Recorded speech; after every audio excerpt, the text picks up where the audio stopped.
NANI? Oh no, we're recording. Hello everybody, welcome back to Hungry Brothers. Do we want to keep that? Alright, let's keep it. Welcome back to Hungry Brothers. I am your host, Pork Chop, also known as Greg. And over here next to me is my co-host. I am Burger Man or Noe, and boy are we here for some disappointment. We got a lot for you guys today. Noe, I didn't know our parents were listening. Yeah, me either. Alright, so to get started, Gosh, dang it. here's the part of the podcast where every week I shout out a real, actual company of which I've invested in their products, and I blissfully hope that maybe they'll give me money to talk about them on the air. So today I want to talk to you about Patagonia. Noe, have you ever heard of this brand? Patagonia. No. So Patagonia is a clothing brand. They make caps, they make t-shirts, they make backpacks. I thought it was a camera company for some reason. No, that does sound very camera-ish. Does sound like though, a camera, huh? Okay, so Patagonia is a clothing brand. You can pick up your Patagonia products at your local REI. This cap that I'm wearing here, is a Patagonia. So it's a trucker cap. It is going to be in the graphic so that everyone can experience it. And what the hell? I'll link Patagonia's website in our description as well. But Patagonia just makes excellent products. This is one of the best hats I've ever bought. In fact, it's so good that I bought it and then I went to a movie and I left the hat in the bag and I forgot about it there and they didn't find it the next day. But I loved the hat so much that I walked right back into REI and bought another one. So I'd never spend that much money. I know that, I could barely justify it, but I really like this hat. All right, so Patagonia, cool. Check them out. Noe, we are pigs. Yeah, absolutely. So why don't you bring our listeners the food of the week? All right, guys. So the food of the week is regret.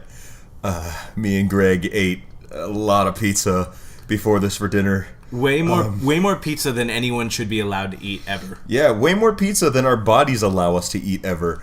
But you know what? We made that mistake on purpose, and we're gonna live with it. I definitely don't feel good. Yeah, me either. It feels like a rock in my stomach. I'm afraid that I'm gonna have my carb pass out in the middle of the podcast. No. Like I'm just gonna be talking about Justice League or something and just fall asleep. I'm afraid that if I get up, I'll instantly crap myself. Oh, that's fair. Yeah. Good thing we're gonna sit here for the next hour and a half. Yeah. Bringing you the dankest of entertainment news. Welcome to Hungry Brothers. God, that's so bad. All right. Anyways. So, again, yeah, we'll get straight into the news here. Yeah, sure. And Noe, I've got a lot of it. Oh, I got a lot of it too, Greg. So, I want to start by talking to you about Avengers Infinity War. Ooh. Which you lied to all of us. You said that you were going to see Infinity War the day that last week's podcast went live. I know, and I wanted to, but then I just didn't, you know? I'm really disappointed in you. You know, here's the thing. Sometimes I'm kind of surprised that we do anything, because it's so much easier to not. That's fair. You know, and it was one of those times where I was like, I can't. Nope.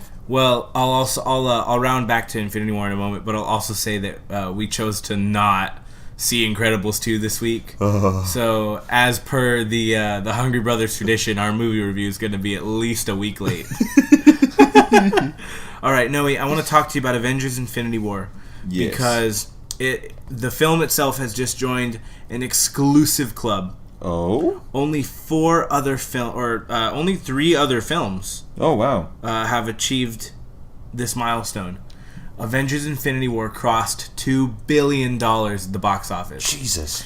So, you know what I could do with $2 billion, Greg? What would you do with $2 billion? Watch Infinity War. Okay.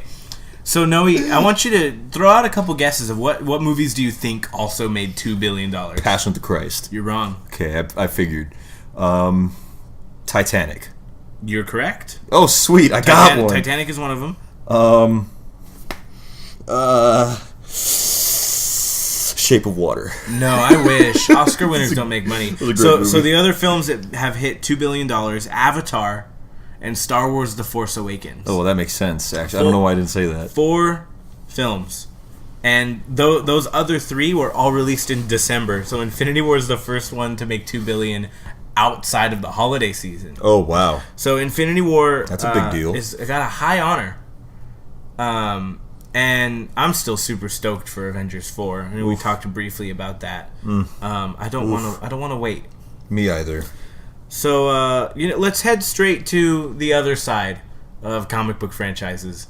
And Spider-Man? No, I don't have anything about Spider-Man this week. I was actually going to talk to you about DC. Oh, okay. Yeah. So actually, the writers of Infinity War went on is his name Kevin Smith? Yes. Yeah, Kevin Smith's podcast, and he was like, "Hey, what would you do to fix these movies?" And this is a guy Kevin Smith has like written Batman comics, and so this is someone who loves the characters. It's like, what are you going to do to fix these movies?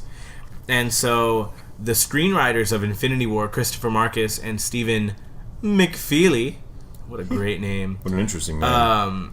They said, fix these movies. How would you fix them? And so the writers of Infinity War said, well, let's set everyone aside. Let's set Batman aside. Let's set Superman aside. And maybe hang on to Wonder Woman because she's the only one doing good right now. He says, go through the vast world and go, that guy or that girl, and go. Let's just make a really good movie and not a universe and see what happens. So it's the idea of maybe you want to take a character like, I don't know, who's an irrelevant DC character, Noe? Blue Beetle. Oh, I love him. I know. Blue Beetle's a really cool character. So let's say you get someone who's capable of directing a movie, not Zack Snyder, and you give a movie to someone and say, hey, make a story about Blue Beetle, and if it works, then let's branch off and make a universe going beyond this. And then maybe if a Blue Beetle film works, maybe then you can make a Green Arrow movie, and then you can make a Flash movie. And at the end of the day, you have a really ragtag Justice League, which could work. And I mean, it's exactly what the MCU did 10 years ago. It's we're going to take a washed-up celebrity and make him Iron Man. And look at the franchise now. It's the highest-grossing film franchise in history. Yeah. Sick. So that's what Infinity War had to say about fixing the DC Extended Universe. Well, that'd be Yeah, what do you think fun. about that? I think that'd be super cool, because I like a lot of these like really crazy, weird characters. Yeah, and yeah. Wonder Woman was fantastic. Everyone loves Gal Gadot. Yeah, who doesn't? She'd be great. So to see like a DC cinematic universe, I guess, around that and like scrapping all the stuff that's failed so far, it's a great idea because when something is broken, you fix it and it makes life easier. Yeah. So my question to you would be: is there any specific DC characters that you would love to see get a story like this? Gorilla Grodd. A Gorilla Grodd Flash movie. Yes.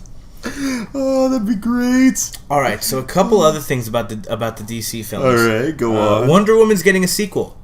Ooh, and that's a good thing because Wonder Woman I had a lot of fun with that movie because Wonder Woman is objectively the best DC film to come out since The Dark Knight in 2008. Yeah, actually, since The Dark Knight Rises in 2012, I would still say that any of those Nolan Batman movies are better. Those were fun. Yeah, so Wonder Woman is here and it's back, and the title of the film is Wonder Woman 1984.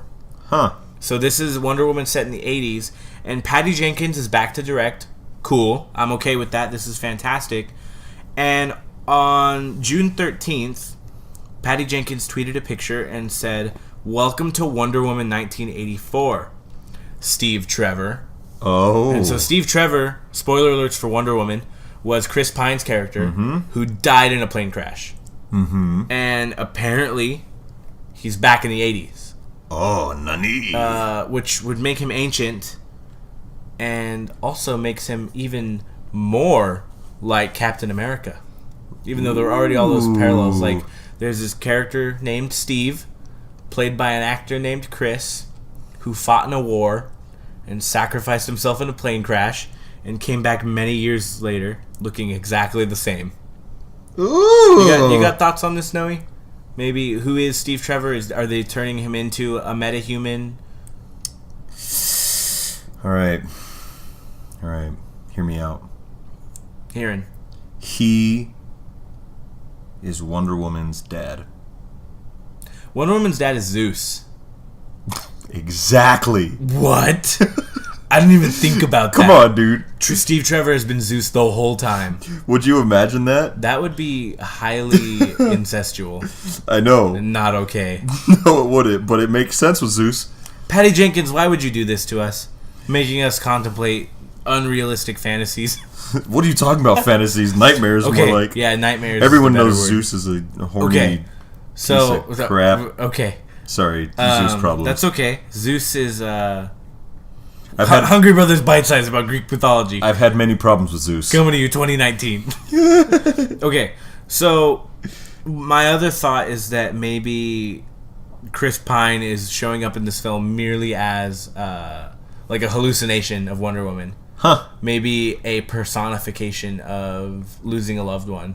Maybe it's like her conscience. Maybe it's like Russell Crowe showing up in Man of Steel. Ghost Dad. Like Kronk in Emperor's New Groove, the little exactly. Kronks on his shoulders. Exactly. Actually, I thought when I said Ghost Dad, I thought of Amazing Spider-Man 2, which is a bad example for filmmaking. Don't take any inspiration from that. But I thought of Amazing Spider-Man 2, where Gwen Stacy's dad keeps showing up in Peter's head. Ghost Dad. So, yeah, Steve Trevor is back in Wonder Woman 1984. Apparently. Huh. You okay with keeping going on this DC train? Heck a few yeah. minutes. Okay. So last week I mentioned that Joker has 2 films on schedule. Yeah. Warner Brothers has 2 Joker Did films one of them on get schedule. canceled? No, but the Origin movie with Joaquin Phoenix has a filming location and a start date revealed, and people are saying that this got revealed just in time so they can have something ready for San Diego Comic-Con and maybe show some footage. This film has a small budget, $55 million, and that can be compared to Avengers Infinity War's $323 million. Yeah. Yeesh. Yeah, so that's rough. So, but that works. Okay. It'll work for this film considering that Joker doesn't do any like CGI superpowers. You know, he's just a human being. Yeah. And it'll really that will benefit the film for miles and miles and miles. And if we don't get a Batman showing up, which I don't think we will, then that makes it even cheaper because then they don't have to pay someone to don a cowl. Yeah. And you know, I'm skimming through this article. I don't even see when this start date is supposed to be. Dang. Yeah. Rippy dippy. Yeah, I don't know. But all it says is it could start really, really soon. So Joaquin Phoenix as the Joker in a film set in the 1980s in New York City. Oh. Could start filming as soon as September. 1980s, you say? 1980s Joker. 1980s Joker. You okay with that? You know who else is in the 1980s? Who else is in the 1980s? Wonder Woman. No, I didn't even think about that. You just... I did not think about that. That's actually... That would be wild. Yeah, who do you think would show up in whose movie? That's a good question. Well, If they were to do it. If they were to do it, I think Joker would show up in Wonder Woman simply because there's a bigger budget there. Right. But I think it would be fascinating to see just like a real quick cameo of this Joker that we had seen the movie of before. Mm-hmm. And it's risky, you know, because that's saying that this movie is going to be a success. Right. You know, and to tie that into Wonder Woman is, you know, kind of a big deal. But, I mean, wishful thinking, you know. No, you're good at math? I'm great at math. All right, let's do some math here real quick. 4 is the answer. Okay, perfect. So, 2016. Yes. Minus 20. What year is that? 98? 96. Good try, though. 20. Yeah, got you. 16. Okay, I thought you said 18. 1996 is when... My birth year. Yeah, sure is. Huzzah! 1996 is when we, as viewers of the DCEU, know that Batman started Batmaning. Mm-hmm. 1996. So that means that if this Joker were to tie in with the DCEU, Joker's been jokering for almost 20 years before Batman even makes an appearance, which is kind of a cool thought. That's crazy. An old Joker? Yeah, which is cool. Not just like a crazy Joker, but like a hardened Joker that knows how to get around. And exactly. A hardened street criminal Joker. A method to chaos. A method to the madness? A method to the madness. That would be interesting. Because all of a sudden, like, I think of Joker, and I think of, like, this super crazy guy who kind of just does things, and has this plan, but it's super short term. But for 20 years, theoretically, of course, if Joker was jokering for 20 years before Batman comes to start fighting him, he's been around for 20 years. He knows his business. He has his organization. He's doing his things. He's comfortable in his routine. Right. What does that look like for a young Batman? Terrifying. Exactly. Which is where you get the whole, like, Joker's the main villain in, like, the Batman series. We know Joker is, like, the... And we think of Joker when we think of Batman. They just go together. Absolutely. You know, what if that's the reason, you know? Something new versus something old and established. The old way versus the new way. It'd be crazy. I like the way your brain's working this week, Noe. I don't know what's happening. I don't know either. Okay. Been reading a lot. So let's talk about Batman. Yeah. Love that guy. Warner Brothers has a Batman film on schedule, apparently. With the called The Batman, directed by Matt Reeves. Is this with our same Batman or a different Batman? That is what I wanted to bring up. It was originally supposed to star Ben Affleck in the role. Well, okay, let's go back to 2015, 2016. Yeah. It was supposed to be that Ben Affleck would write, direct, and star in his own Batman movie. He then stepped down as director and said, let somebody else do it. I want to be able to put my focus on the character. But then he ended up real flip-floppy of whether or not he was even going to do this film. And so now Matt Reeves, who was announced as the director of the Batman probably almost over a year ago, turned in a script to Warner Brothers that has a focus on a younger Batman. So what that does is that pretty much eliminates the possibility of Ben Affleck sticking around in this role. Which, how do you feel about that before I give my opinion? I think that's... Okay, so... We have a couple of attempts to remake. It looks like, at least from my perspective, that the DC Cinematic Universe is trying to remake some things, which is cool. Maybe they're in the same boat of, like, we need to stick with what's working. Wonder Woman's working. The rest of this, let's just kind of, brush it under the carpet. But I hear younger Batman, and I had this epiphany of 80s Joker, old Joker versus new Batman. Yeah, and I hear this thing Batman of, like... in the 80s. New, younger Batman. It'd be a cool timeline. Okay, you know what? I just had an even different thought. What if they didn't specify that it was the Batman? They just said focuses on a younger Batman. Are we maybe gonna be bringing Batman Beyond to the screen? Are we going to be getting a film where Ben Affleck plays the old, grizzled, retired Bruce Wayne and trains a protege? Oh, fascinating. How would you be okay with that? I'd be 100% okay with that. I love Batman Beyond. That's super. Yeah, no, it's really super cool. Fun. But I think that'd be fascinating. And then you get all this like dark side and just like this, all this stuff happened in the past. The rest is in history, and then you just brush over how they got there, real quick, couple of details, and then you have this new era with Batman. Right. Somebody needs to take up the mantle. Crime is crazy. Life is crazy. That would be the predictable next place to go within the story, considering you had, excuse me, you had the Dark Knight Returns with Batman v Superman, and you have a Batman who was old and grizzled and very upset with the world and wanted to retire but couldn't and fought Superman. That next logical step would be, okay, I need to step away from this because I'm almost 50 years old. I'm going to get myself killed doing superhuman things, and coming across someone who you could say, all right, let's put the cowl on this idiot and make him the Batman so that I don't have to be anymore. which also would make a lot of meta sense for Ben Affleck. Like, cast somebody else making a different character. Yep. I'll make cameos in your stupid movies. Just don't make me sign another contract. Because clearly, he's miserable being a part of this universe, regardless of how good he is. Because I think he's fantastic in the role. Now imagine a world that we have our old grizzled Batman coming out from fighting Superman, as you just said, right? And this new Batman does it right. How do you mean? You remember a while ago we were talking about what does it look like for the DC universe to survive, and we were talking about that symbol of hope, that comic books are supposed to be this thing that represent hope.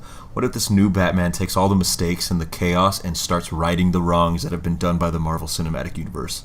DC, by the DCU inside of the DCU. That would actually be really, really interesting to see play out on screen. Warner Brothers, give us $50 million. Actually, I wouldn't even demand that. Warner Brothers, give us each $500,000. Give us $1 million. Give $1 million to Hungry Brothers, and you can use our excellent ideas. Give me $10 and a cheese sandwich. $10 in a cheese sandwich. I could go for that, man. Absolutely. So $10 in a cheese sandwich. You can use our excellent ideas. Your universe is going to be fixed. You're going to make just as much money as Marvel, and you're finally going to get respect from comic book fans. Oh man, that would be so cool, dude. Wow. So I think that's all I have for the DC movies, but it's not all I have in movie news. I figured just as much. Let's keep going. Noe, who is the absolute worst fandom around right now? Like who just acts the worst? Who treats people terrible? Who harasses film stars off of social media? Oh shoot! I don't even know about this actually. Yeah, have you not heard about this? No, I haven't. So after the release of The Force Awakens, Daisy Ridley received tons of harassment. She removed herself from Instagram. Now, after the release of The Last Jedi... Star Wars fans, why would you do this to us? Yeah. Daisy Ridley is beautiful. Now, after The Last Jedi, the entire... Actually, I shouldn't say the entire.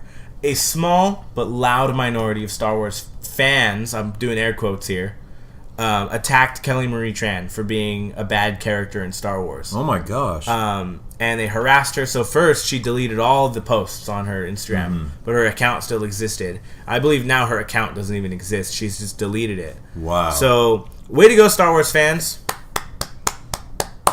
You're scaring off, or not even scaring off, you're harassing people away from living their lives. That's wrong. And you know what? I feel really bad for especially someone like Kelly Marie Tran, because you can see the way she talks in interviews. She is working her dream job, being in Star Wars. Oh yeah. And just it's the way it always is. The negativity is always louder than the positive, even though it's 90% smaller. And so now this happened. So clearly Star Wars fans didn't want to be pleased with J.J. Abrams or Rian Johnson. So they've been crying, well, bring back George Lucas. Why don't you bring back George Lucas? Fire Kathleen Kennedy, make George Lucas the head of Lucasfilm again. Wow. George Lucas, we recently got some released ideas of his own Star Wars sequel trilogy. And they're very interesting. So George Lucas was going to go farther than midichlorians. He was going to go in an entire microbiotic world of Star Wars in 7, 8, and 9. Oh my god. Yeah. One word to describe that. Boring? Garbage? Sure. Yeah. Yeah. So it reminds me of like science class. Yeah, no, exactly. And I love biology, but holy crap, that's ridiculous. So George Lucas says the next 3 Star Wars films we're going to get into a microbiotic world, but there's this world of creatures that operate differently than we do. I call them the Wills, and the Wills are the ones who actually control the universe. They feed off the Force. So the Wills have been canon since the book Star Wars was released before the movies, but it was always mystical. And I think an important aspect of Star Wars is that a certain amount of the Force is left to mystery. That's why it's really cool when in Force Awakens they just talk about the Force It's not, oh, Noe, you have these little microorganisms crawling through your blood that give you the ability to lift spaceships off the ground. I mean, I do. You do. But why do we need to know that? That's a good question. What does that Greg. matter? There was something really amazing in A New Hope when Luke Skywalker believed he could use the Force and then did. Yeah. You know?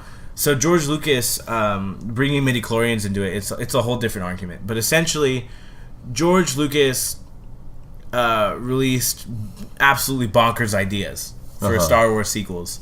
How would you expect this loud but vocal minority, or small but vocal minority, to react to these?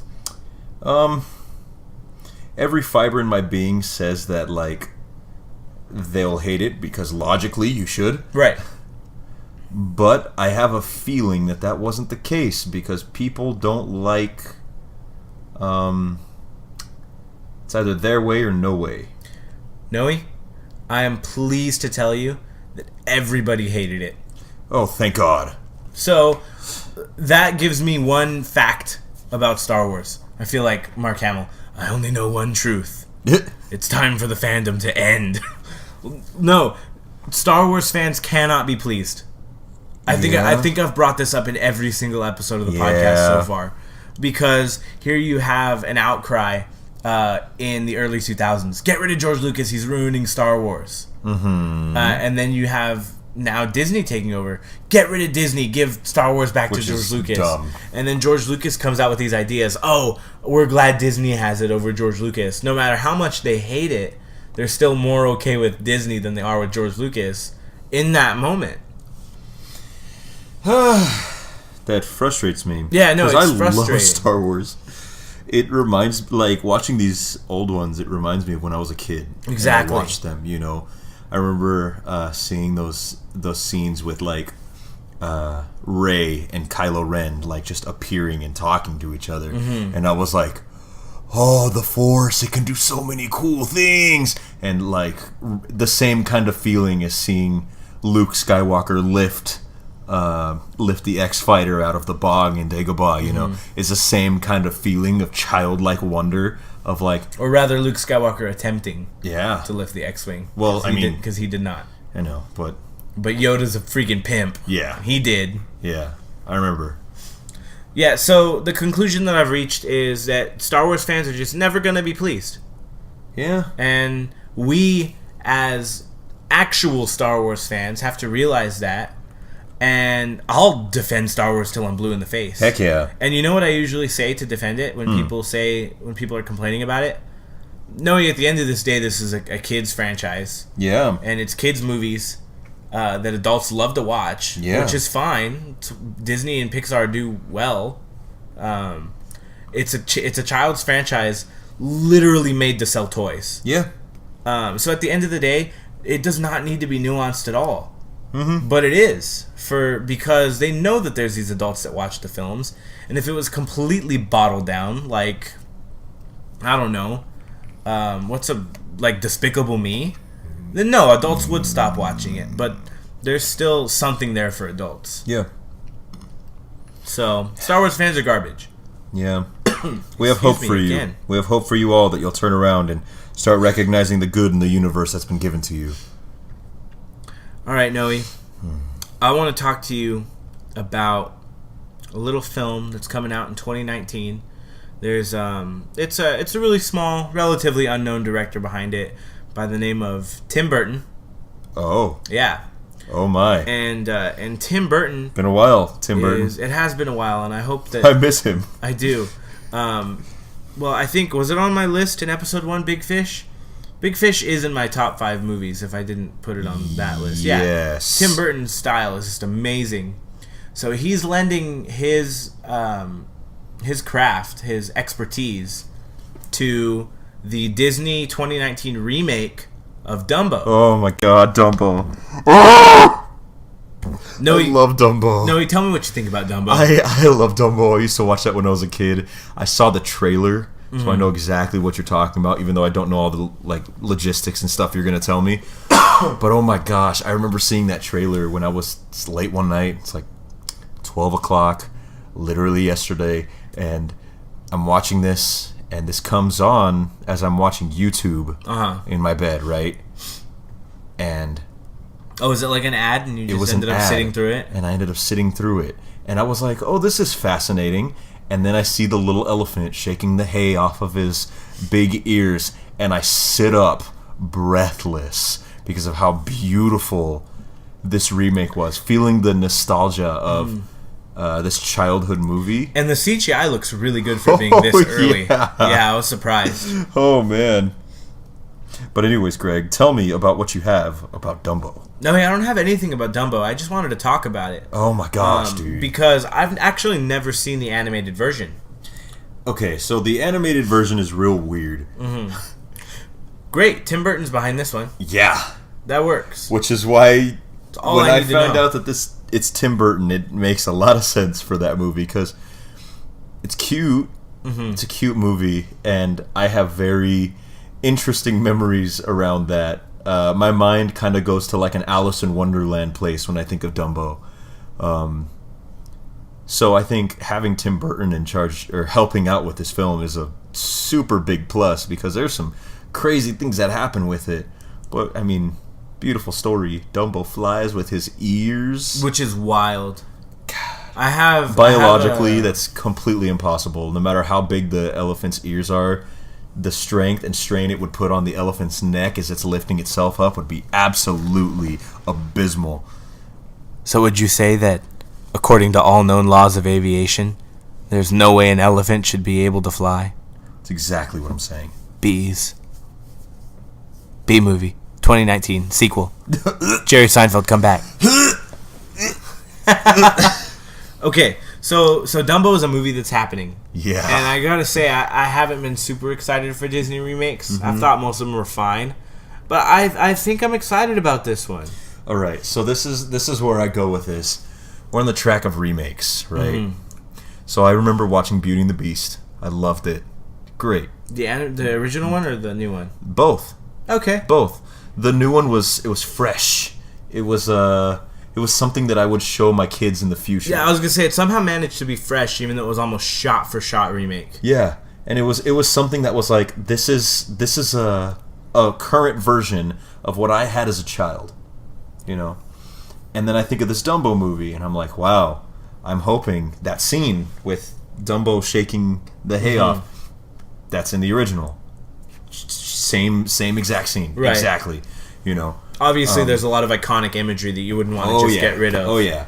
So, I think that I don't necessarily know if Disney's thing for remakes is to do anything groundbreaking, rather to update something that we grew up with. And if that's the case, I'm really excited for the possible future remake of The Hunchback of Notre Dame. Oh, that'd be fun. Yeah. Okay, so then would you say the most important aspect to keep in mind is being true to your characters? Absolutely. And I mean, Warner Brothers, take notes on this. We're talking to you. And we saw this Beauty and the Beast. You know, Belle was Belle. You know, she's exactly the way that we knew her when we were kids. But even still expanded. Because I believe in the animated classic, they don't talk about how Mother died at all, right? That's correct. But instead, you get this depth to both Belle and Maurice. Like, hey, Ma died from the plague. Yeah. But you did not. And then I think we have a lot of those same things to look forward to with Dumbo. Right. You have any drawbacks about Dumbo? Do you have anything that you're like, oh, I hope that this doesn't happen with the movie? Well, not that I could think of, you know, because it's kind of hard to say that I hope something doesn't happen when you only have one thing to compare it to. Yeah, that's you know, because true. Dumbo is a movie that's very unique. You know, there's a reason they're remaking it. You know, it's very unique. It's the same thing as like if we were to get a remastered Call of Duty Modern Warfare 2, Activision, please. It would be a remake solely because you can't replicate the first one, you know, or you can't get something similar to the first one. You know, so having a remake, I think it's just an update to something, and I hope that it stays relatively close to what we grew up with, because I think Disney knows that remaking these things is simultaneously an introduction of these old stories to new people and a reintroduction of these old stories to people that have already heard them. Okay, yeah. So, my hopes for this movie would just be that it's not simply a remake of the film. I hope that it still adds something to what this movie really is. And it's got a really good cast. Yeah. And that's that I watched the trailer a couple times and only recognized two people. But those two people were Michael Keaton and Danny DeVito. Jesus. So you cannot go wrong with either of those gentlemen. Yeah. Michael Keaton's got like this huge comeback going on right now. Yeah. Started with Birdman. He was in Spider-Man. He did that movie about McDonald's. And now he's doing more Disney. Yeah. So good for you, Michael Keaton. Yeah. You deserve the best, buddy. Noe, to remain in the realm of Disney, specifically Pixar. Ooh. They had a release, Incredibles 2. Incredibles 2. And it's in the 90s on Rotten Tomatoes. Oh, crap. It's doing well. Reviewers are saying that it lives up to the hype. Obviously, there were all those jokes. 13 years. I know, there were all those jokes of the syndrome line. You're too late. 15 years too late. It was almost 15 years. Yeah. But reviewers say it lives up to the hype. That it works as a character story. That it works as an action movie. And that, again, these are the best Fantastic Four movies that we can hope to get. Wow. Until Disney gets the rights back from Fox. Wow. Take notes, Fox. We're talking to you. Again. Okay. So, CNN, which is a news website, Yes. has made a claim that Disney set up their world set up their film schedule with Solo coming out, and then a mere 2 weeks later, a few weeks later, you get Incredibles 2. There had been rumors for a long time that Disney was anticipating for Solo to flop, which it did. It has not done well in box offices. As good as it is, it is worth seeing. If you haven't seen it yet, go see it before it's out of theaters, because clearly it's not going to last super long. So Incredibles 2, I don't know how much did it actually make on its opening weekend. Google, take me there. Incredibles 2 box office. So it's a common belief that Disney set up everything so that Solo would flop, then Incredibles 2 would come in and save the day. Do you think that's an accurate claim? Do you think that Disney knew that Solo wouldn't do well? I think Disney is very aware of what goes on with its industry and what it produces. And it's also very aware of what its consumers want and like. We know that. We know that. I think of Coco. Coco was released at a perfect time. Oh, yeah. They absolutely knew that this was the time to release a movie like this. So it makes complete sense to me that Disney would do something like that, anticipating the failure of Solo and recognizing, well, if we're going to save it with anything, we'll save it with some of the superheroes that people grew up with and that we love. Which also, I don't know about the soundtrack for this movie, but I hope it's just as good as the original. Dude, the score is fantastic in that first one. Okay, so domestically, Incredibles 2 made $71.5 million, but it's estimated that it made over $150 million worldwide. Wow. So it did well. That's a good opening weekend. It also set the record for highest opening weekend of an animated feature ever. Wow. This is definitely going to be my prediction for best animated feature when the Academies roll around next year. But yeah, the belief is that Disney is banking on Incredibles 2 right now to do it extremely well in the box office, so they can kind of move forward from the one fluke that they've had in a really long time, being Solo.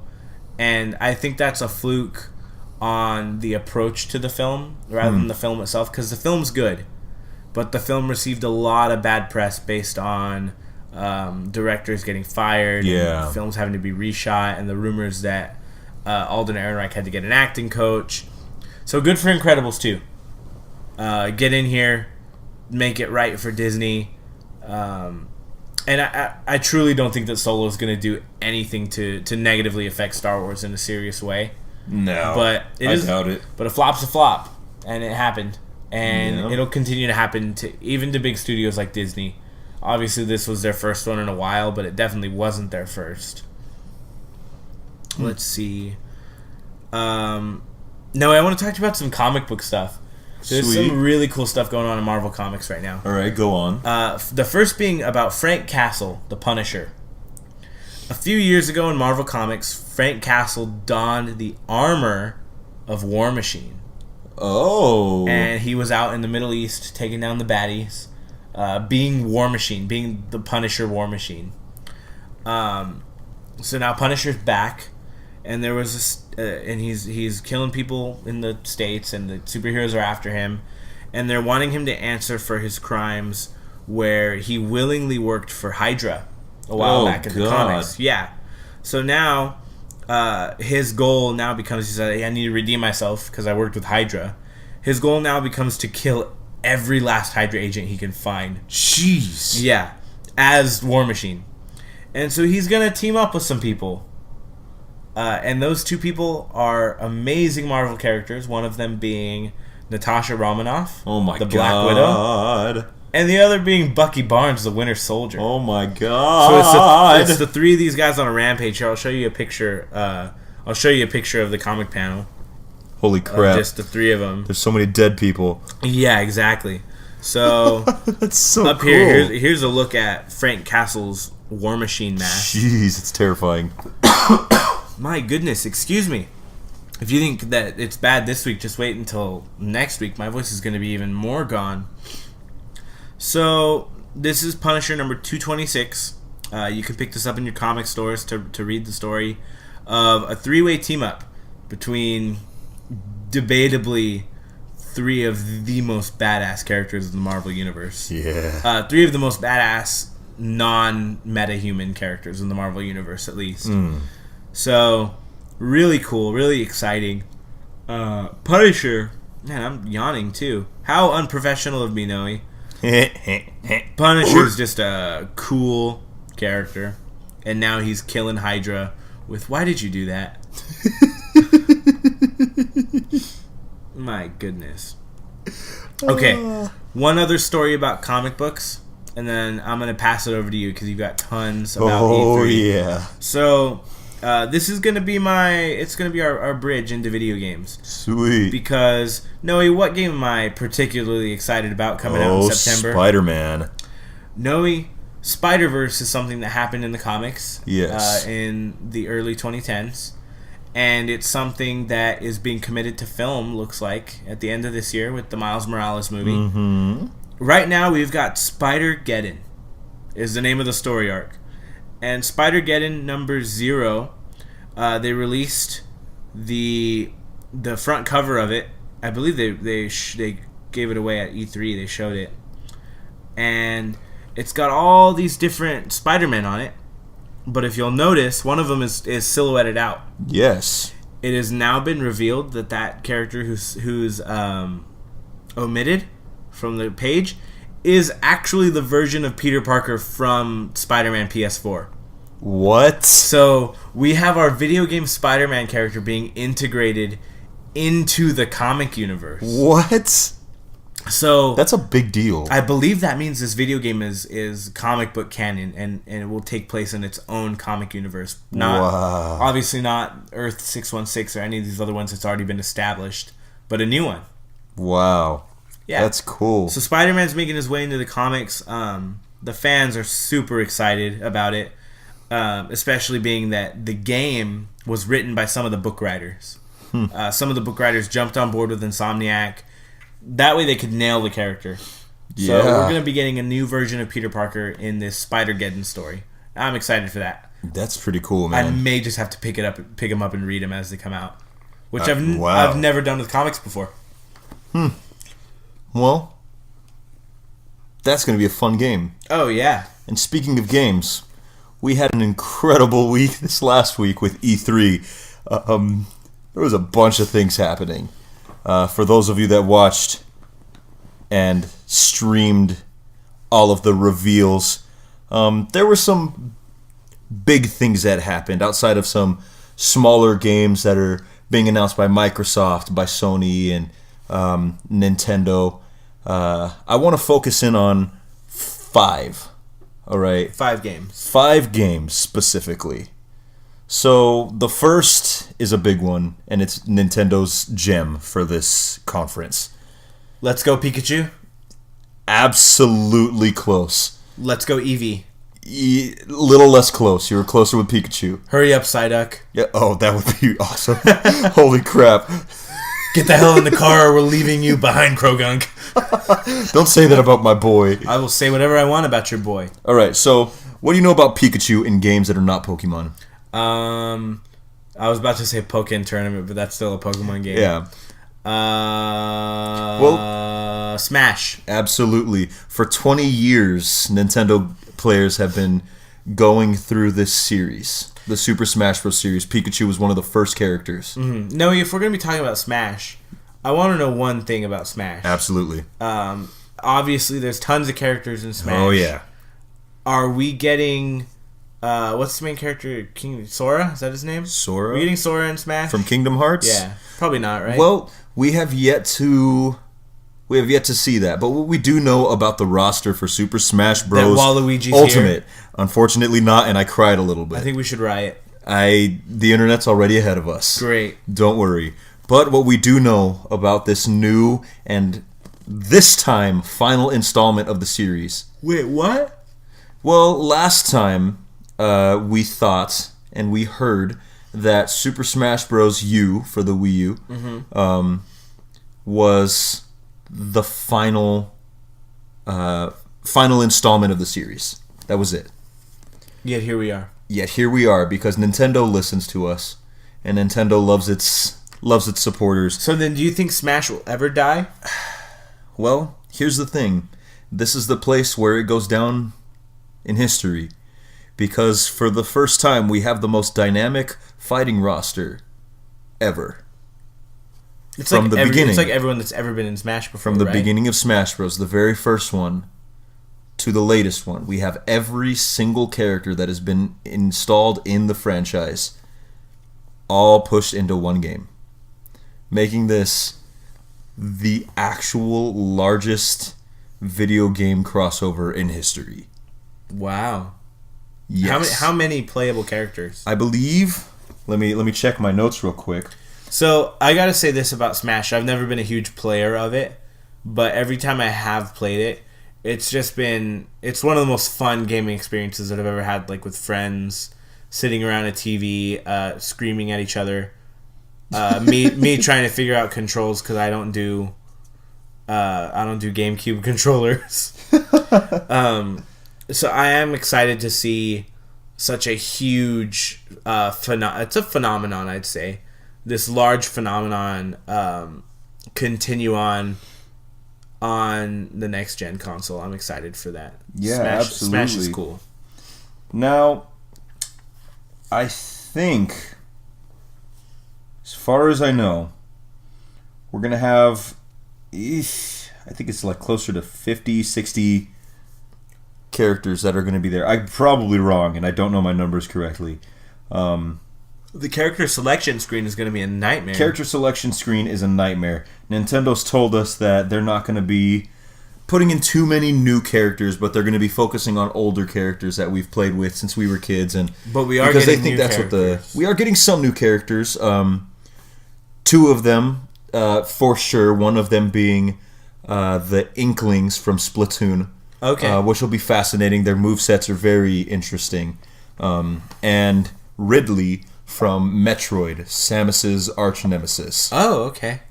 So we definitely have those 2 new characters confirmed, and lots of old appearances from our previous characters that we've seen in the franchise. I say Tracer for Smash. Oh man, Blizzard, we're talking to you. Take notes. Take it.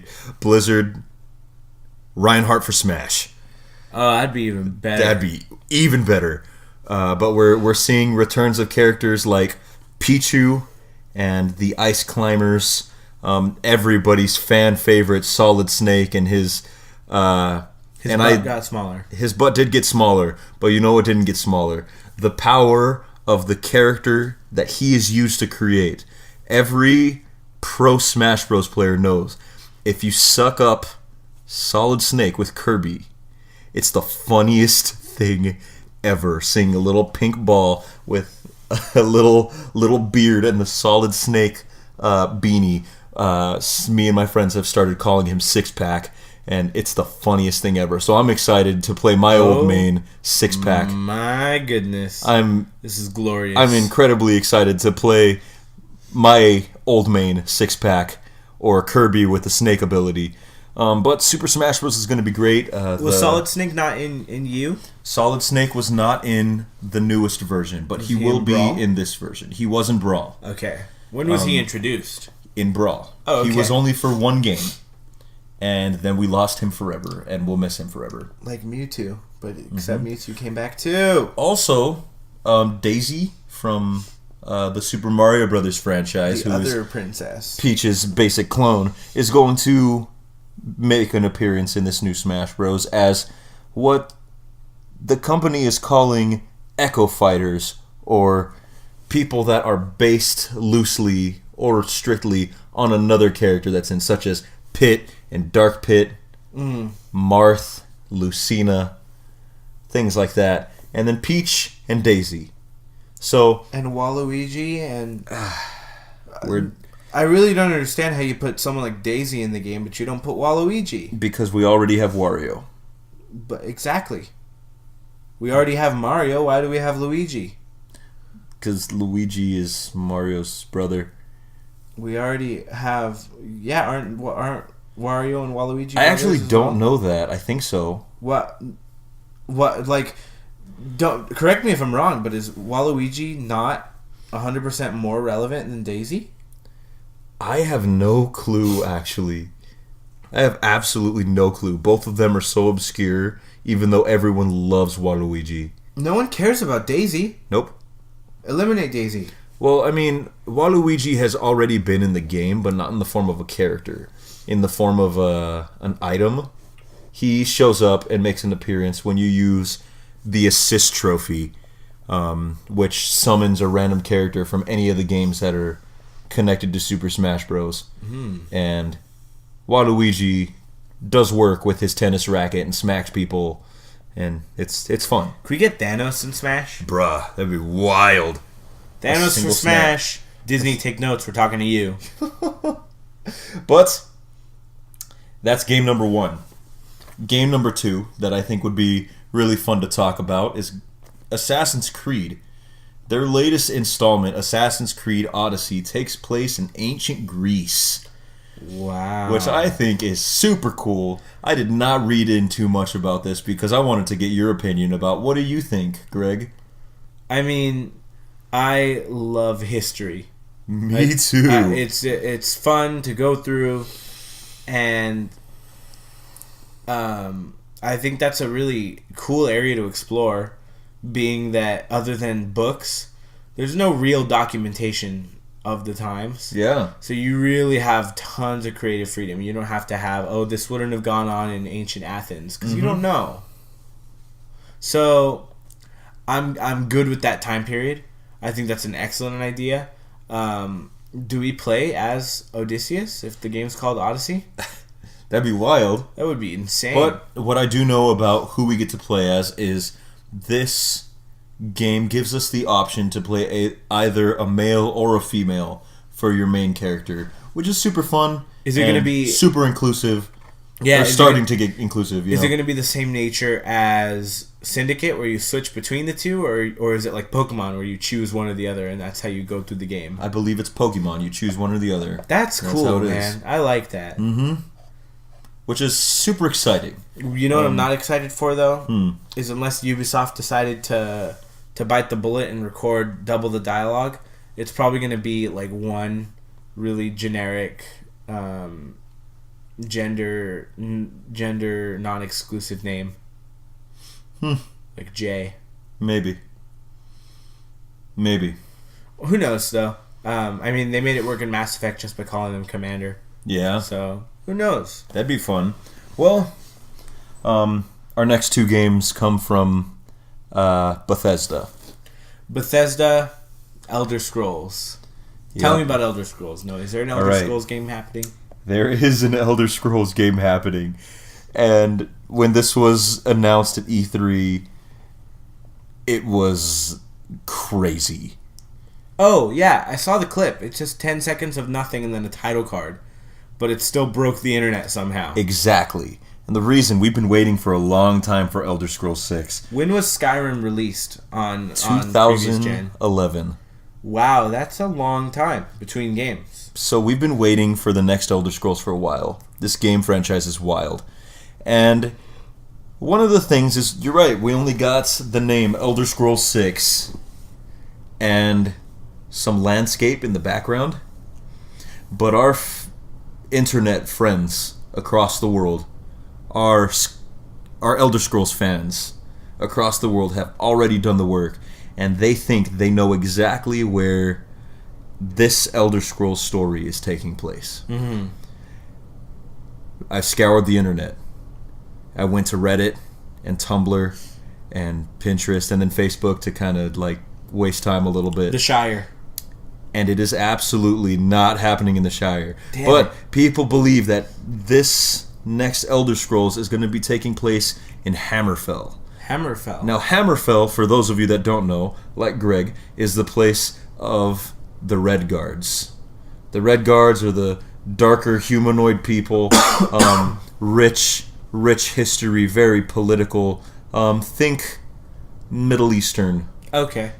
Desert, swamp, mountains, and we don't really have much to go on to think of whether or not this is true. So it's not that elf place that you were thinking it would be. I was hoping it would be the home of the Wood Elves, but it looks like that is most likely not the place, considering the landscape and the described lore of the world for Elder Scrolls that we find in the games themselves. But it looks like it's likely to be something close to Hammerfell, or at least a landscape close to that. So I'm excited to play the game. We do not have a release date for that game yet. But no, actually, I was just looking it up, and apparently a lot of people know when it's going to come out, but they're not talking. people say that, but I'm waiting for Bethesda to say it. Bethesda, I think that the RPG genre isn't for me. Mm-hmm. But I do always really enjoy sitting down and watching you play those games. So I look forward to the release of Elder Scrolls 6 so that I can watch you play the game. Oh yeah, and it's going to be fun. And if we're talking about RPGs, Bethesda has another great franchise that they have been capping on and the internet's been going wild about. Wait, do they really make both of those? Yes. I did not know that. They do.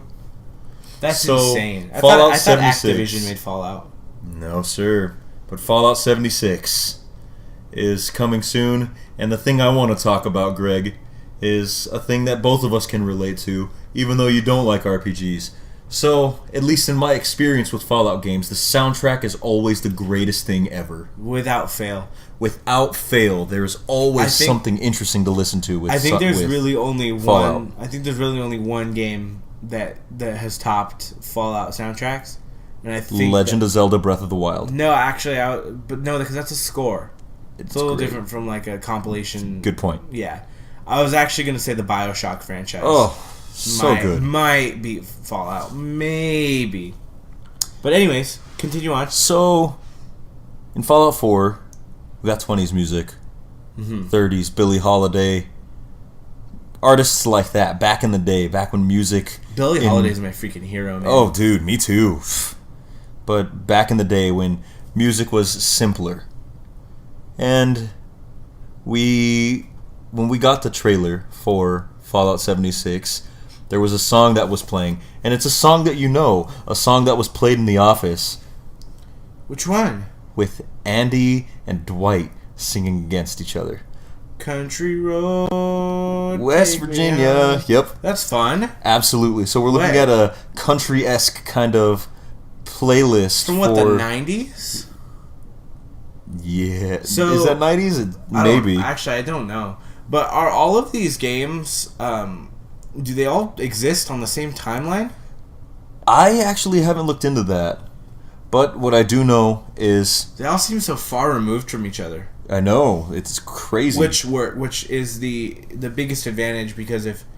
Obviously, you have all these sequels, but you're never playing as the same character, right? Mm-hmm. That's correct. I think that works. That it doesn't make Fallout 3 feel like it needs Fallout 2 as a crutch. I could play any of these games and get it. Oh, yeah. Every story is unique and individual to the character that you're playing. So, we're playing Fallout 76 with the country background for our radio station. So how long was I away? How long was I away from video games that no one is using regular numbers in their titles anymore? So this is technically Fallout 5, right? Mm-hmm. Fallout 6, if you want to talk about New Vegas. That's correct. And you got Wonder Woman 1984 instead of Wonder Woman 2. Oh, yeah. You've got, I think, is this on your list? You got Halo Infinite instead of Halo 6. Yeah. Why? I don't know, man. People are going bigger and better, and I guess so. Fallout 76 for this one specifically. There's lore behind it. You come from a... Why? Oh my, Windows, why are you like this? But in Fallout 76, the vault that you come from is Vault 76. Mm-hmm. So, hence the name. Why they chose to do that instead of a number that's chronological, no clue. But I'm excited, and I want to know if we're having a country-esque kind of playlist for Fallout 4. What are you thinking of? What do you think you want to hear as you're shooting nukes out of the hands of raiders and Cash? Johnny Cash. Always Cash. Ooh. I want Cash. I want Hank. I want... If they showed up and walked the line, I want them. And if they're before George Strait, I want them. Oof. You heard it. So I would say between the 50s and the 70s are your safe game. I want Kenny Rogers. Ooh. Good music. Take notes, Bethesda. We're talking to you. But those are my big games. And my last one is something that has me personally excited, and I don't think is necessarily the biggest reveal of E3, but it was one that caught my attention. So, what do you know about Dark Souls? I know that it's stupid hard. Absolutely. You'd be correct in saying that. But it's also extremely well crafted. Tight controls, good to play. Dodging pixels. Yeah. What do you know about, and this is a little bit of a stretch, I think, for you, what do you know about Bloodborne? Bloodborne sounds gory. And it absolutely is. So these are from the same creators. Mm-hmm. Bloodborne is a darker series focusing on blood. Darker than Dark Souls? Darker than Dark Souls. That is intense. Now, here's the thing. The creators of Dark Souls and Bloodborne released a new teaser for a game that they've been working on. And it's not Dark Souls, and it's also not Bloodborne, and these are the two series that they're famous for. Oh. It is called Sekiro: Shadows Die Twice. Is it a combination of the two? Now, this is a game that has the general feel of Dark Souls, but it also works in a specific timeline on Earth. Okay. At least from what we understand. Dark Souls takes place on Earth? No, but this game does. Oh, wait, we're not talking about Dark Souls anymore. This game, Sekiro: Shadows Die Twice, you play as a samurai in Japan, while Japan is split into feudal countries. Ooh, we're killing ninjas, aren't we? We're killing ninjas, and we're killing samurai, and some of the gameplay that it showed was ridiculous. So I just wanted to highlight that for a second, and just say that I'm super excited to get up my hands on that game. You know, swing it back just a little bit. Why have we not gotten Assassin's Creed feudal Japan? Oh my gosh, that would work fun. so well. I mean, you're a ninja. Yeah. Be a ninja. Kill samurai. Ubisoft, take notes. Talking to you. But those are some of the bigger things that happened at E3. Of course, there are lots of other mentions and stuff. Look it up. Just search up E3 game reveals, and you'll find some really fun things. We don't have time to talk about all of those things. Yeah, no. Would you say this is your top highlights from E3? Those are my personal top highlights from E3 this year. All right. Yeah, my highlight was definitely seeing the actual in-game footage from Spider-Man. Oof. This game looks like it knows what it's doing. More so than anything that's come out in like 10 years. Oh yeah. They're understanding a character, which is fun. So yeah, E3 is it over? E3 Are we all wrapped up? Is over. We're wrapped up, and now we're just waiting for the reveal. So pre-order your games now and start getting your gaming boxes ready for the wonder that is to come from this wonderful conference. Putting aside money every week, I'm gonna get me that PS4. Oh yeah. Also, I want to play both Last of Us games too. Oh man, and they're gonna be great. And let me tell you, I think another great thing that I forgot to mention about E3: no loot boxes. The video game franchises are taking a step away from loot boxes, and it's such a breath of fresh air. So is there no loot boxes then for Overwatch anymore? Those games are staying the same. Well, those games are fine with their loot boxes, though. Yeah. It's not. There's nothing advantageous about getting those loot boxes. That's correct. Other than looking really cool to the people in your party. And that's absolutely correct. Which is absolutely important, don't get me wrong. Oh, and it is. You gotta flex. Flex on them. And I do with my Roadhog skins. Alright, Noe. Let's keep in the realm of video games. Sure. I want to ask you a very, very important question. It's been eating away at me. I gotta know. What kind of loot do you think you'll drop when you die? Oh my god, I was not expecting this question. I think it'd be pizza. Oh god. You know, I think a whole pizza. I'd drop my weave. Okay. I don't have a weave, but I have wonderful, gorgeous, naturally curly hair that you can rip off and at will. I think that if I die, the whole just top piece of my hair just falls off. Maybe like an auto-tune box. An auto-tune box? Or like a pitch corrector. Mm-hmm. You know, because like of my ear. Oh, okay, yeah. And then it'll be a small bottle with a couple of cracks in it, and it'll be labeled Rage and Chaos. Rage and Cajun Chaos. Okay. Let me tell you what I think you would actually drop. Sure. Blood, Sweat, and Tears. Oof. And that was gory. And somebody else's will to live that you've robbed from them. Oh, I'm sorry. You know who you are. All right, so let me tell you what I think I would drop. Probably some music related paraphernalia. Oh yeah, absolutely. Guitar picks, guitar strings. I think I would also drop. I would drop hats. Yeah, There would be hats. My inventory is filled with hats. What do you think I would drop? All right, I definitely think you're spot on with those. You drop a hat. You drop a broken G string, which is a guitar. That's a guitar string for you perverts out there. That's a steel G string. Yes, a steel G string. Medium gouge. You know, you could have. I use light. Do you? Yeah. Oh, I use. You know, medium. you could have chosen any string, but you specifically chose to go with G because you knew it would bother me. Yeah, I did. And that's gonna. I'm just kidding. And we're not wrapping up just yet. Go ahead and finish. I think you drop a pug. A single pug. I do. I would probably drop a pug. One, like a small one, like a puppy. Yeah, like puppy, like a little potato. Yeah, and it would be the essence of your spirit. And if you catch it, you get a bonus life. Who's catching it? Who's after it? I don't know. And if you eat it, if you eat the pug, 3 bonus lives and an upset stomach. Oh, okay. I can't even deny that. That one's fine. Those are the things. That's what you drop. I'm convinced. All right. Yeah, that's... All right. Why did we bring this up? I don't know. Where did we find it? How did it even begin? I think I just asked you that earlier. Man, Noe, what are we doing? I don't know, man. Here we are, 5 weeks into a podcast, and we're talking about when we'll die. What is life if you do not understand that death is inevitable?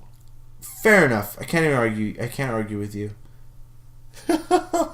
Gosh. All right. Well, I would just want to thank everyone so much for coming back again for a fifth time. If you've been here every time, thank you so much. Absolutely. I want to thank you for subscribing to us on Podbean and subscribing to us on YouTube. I also want to thank you for following us on Twitter at Hungry Bros Pod. Of course, all of this is going to be in the link in the description below. Don't forget to check out Patagonia. They got really cool looking caps, especially red, white, and blue ones with buffaloes on them. Let's get a trend going, Noe. Everybody needs a red, white, and blue buffalo cap. Oh, no. 4th of July is right around the corner. Oh, God, you're right. Oh, my God. It is. Exactly. We are Americans. Get your flag-colored buffalo hats. There's nothing more American than a red, white, and blue buffalo. What's more American than a red, white, and blue buffalo? Don't you dare say a bald eagle. I saw you think it. Because it's not. It's a buffalo. I was going to say diabetes, but... That's fair. You know... But this is also diabetes. I'm pointing at the buffalo again. Buffaloes are really strong and majestic creatures. I don't think they have Doesn't diabetes. make them not diabetic. I think they're also on the endangered list. Are they endangered or are they gone? They're barely alive. Okay. I think. Like that rhino where there's just like one of them? Oh, that makes me so sad. I know. I'm sorry for bringing it up. Guys, protect the world. Our world is a beautiful place. Noe, I'm going to give one last piece of advice before we wrap up here. Yeah. Be excellent to each other. Absolutely, I think that, and this rounds back to like what we were talking about with the Star Wars stuff earlier. Mm-hmm. Like, all this unnecessary hatred, like, cool it. Oh, yeah. I feel like Michael Jordan. Stop it. Get some help. No, but in all seriousness, like, be excellent to each other. If you don't like something, if you don't agree with something, sit down and have a conversation about it. There's no need to rip out somebody's throat and harass them off of social media forever. It's okay to be uncomfortable. Yeah, I think that an important part of growth is being outside of that comfort zone. Absolutely. Look at us getting all philosophical. Man, maybe we should do like little wholesome nuggets at the end of our podcast. Hungry Brothers Bite-Sized. Philosophy of Hungry Brothers coming to you 2019. Subscribe to us on YouTube. Have a great day. And have a great rest of your week. Of course, this podcast goes up every Tuesday. So make sure to check in again next week to listen to us once more. We'll be here. We haven't flaked yet. Huzzah! Huzzah. Have a good week, Sorry, you guys. guys. Oh, no. Oh.